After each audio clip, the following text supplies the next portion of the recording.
to my blog, and today we're going to talk about lighting, okay, and what is it and how you control it. I'm not going to give you all the secrets in this one lesson, but I'm going to show you what's possible, okay.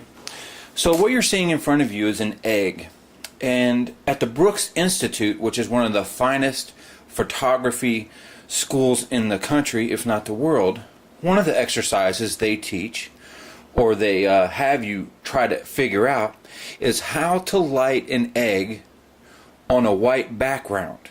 Okay, we know that no matter how much light is there, we could open our shutter on our camera longer and get any exposure that we want.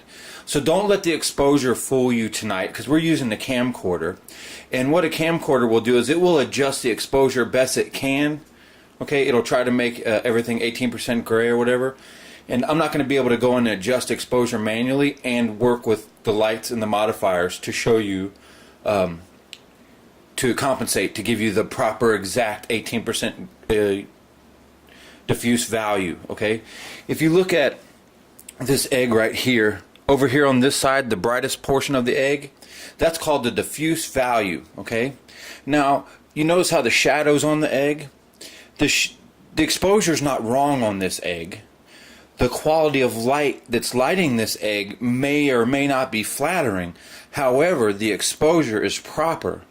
The highest point of this egg, or the highlight, that's called the diffuse value, is properly exposed.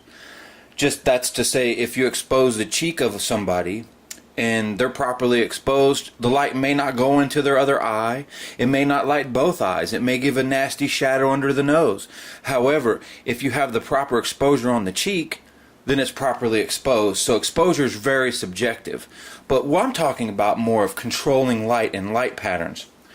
What we're going to use tonight is we're going to use it's called a mini mole, made by Mole Richardson. Okay, this is a spotlight. Okay, it's a Fresnel spotlight. It's got a glass lens in it that has these eccentric rings or concentric rings, and it's a spotlight. I can control the light in and out. However, people think that soft light comes from diffusion. Well, it doesn't. So we'll talk about how am I going to get a soft light on this egg with no diffusion. First of all, let's look at the light pattern from the overhead light, and then we'll turn that off, because I can't control two light source patterns. I can only control one, okay, when I'm dealing with this egg scenario. So you can see that there's a hard edge light. Okay, there's a hard edge transfer between the egg and this paper. That's why there's a hard line in that shadow. That means that there's a small light source far away from this egg, and if I was to bring the light closer, that would make a change on how that shadow looks. Well, you can use a diffuser, and I have a little 42-inch Westcott diffuser, and if I introduce this diffuser over top of this egg, you see how that shadow gets soft? The camera's trying to refocus now, okay? And if I stay still, let me get this knocked down still, it will eventually lock into a focus. And you see how the shadows changed? Well, the shadow didn't change because the diffusion made the light soft. What happened is the diffuser made the light source bigger in relationship to that egg. So away is a bulb on the ceiling. It's a small bulb and it's like 10 feet away. Well, we've taken that light, we've lost quantity of light, but we've increased quality of light. The shadows are softer. Well, this can translate into a spotlight as well. I don't have to use a diffuser to get soft light. Okay, so this is what we're getting at. What I'm going to do is I'm going to turn on our spotlight here. Okay, so we have our spotlight on, and you notice there's like a double shadow there. One is from the spotlight and one is from that overhead light. Okay, see the double shadow? One's from my spotlight, the dark one is from my spotlight. So we're going to kill that overhead light. Okay, and now you can see that the room is black. Okay, the camera's trying like heck to let's turn this light off so I can show the room's black. Okay, so now we're in a dark room, so we're working with one light source. Okay, so there's our hard shadow, and the further I bring it away, the more defined this shadow is going to be. So let's look at this. Let me back this light off here.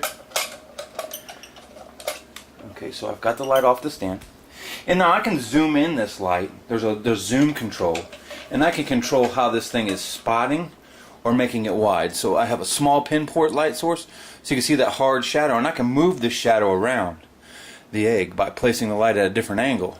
Okay, so let's open this up just a little bit so we don't have just such a hard light source right in the center. Okay, so this is still sharp light if you look at the shadow. Watch what happens. Sorry about this. Let me move this stand out of the way. So watch what happens when I bring the light closer. Okay, we're going to try to maintain this same angle. Watch the shadow. The edge of the shadow starts to get soft. It's because the light is larger in relationship to the egg than it is back here. See the hard shadow? And now we'll create a soft shadow with the same light. I didn't adjust anything but the position. So if I bring it really close on top of the egg, do you see how soft that shadow is? Okay, now there is a hard shadow from that cap holding the egg, but the actual shadow from the egg is getting soft around the edge. And I'm right on top of it because I have a large light source. So this tells you that a large light source in relationship to your subject is what creates soft light. Because we're using a spotlight, a Fresnel spotlight. These are the type of lights that they used for Hollywood black and white in the 20s and 30s. And you can create some amazing light with spotlights. You can also use a diffusion panel with these spotlights, and it will make this light source bigger, so I don't have to work in so close. So I'll take this 42-inch scrim and now look at the light source as compared to before. Look how soft it is, because I've turned that little spotlight into a 42-inch light. So how do I make that shadow disappear? Okay, I'm not going to show you. I want you to experiment at home and try to figure out what you have to do to make this shadow disappear. So watch. Here we go.